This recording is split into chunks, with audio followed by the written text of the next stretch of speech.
We have seen now close to a decade, 8 years of neglect, of not paying attention to those who have been hurt by the policies that have been in place. And so it's very important, Mr. President, that we in fact recognize that we have more people out of work than there are currently available jobs. People who've worked all their lives, people who want to work, who recognize the dignity of work, but in the short run need some help.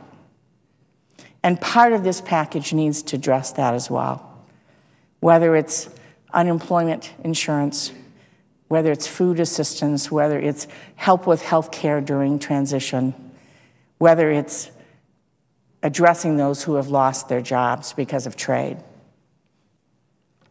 Those priorities represent the best of America, who we are, our real values and priorities as Americans.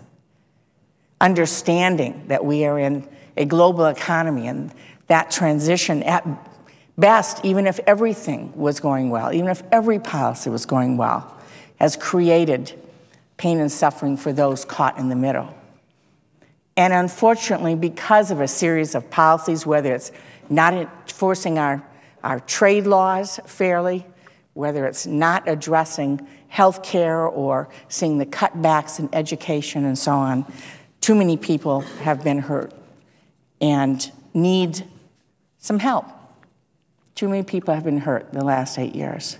And so a very important part of this recovery plan as well is to make sure that those families know that we see them, we hear them, that as Americans we care about them and want to make sure that they have the temporary assistance they need while we are creating these jobs in the new economy.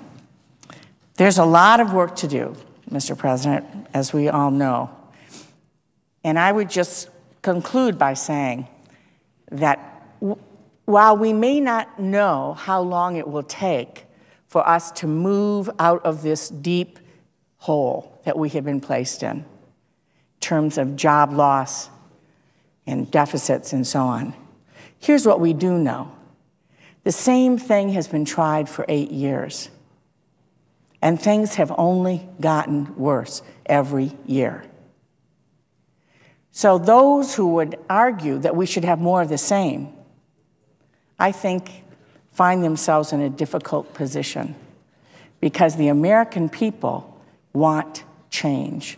They have voted for change, and they expect us to change the values and the priorities of this country so that we are, in fact, investing in our people and in a strong America again.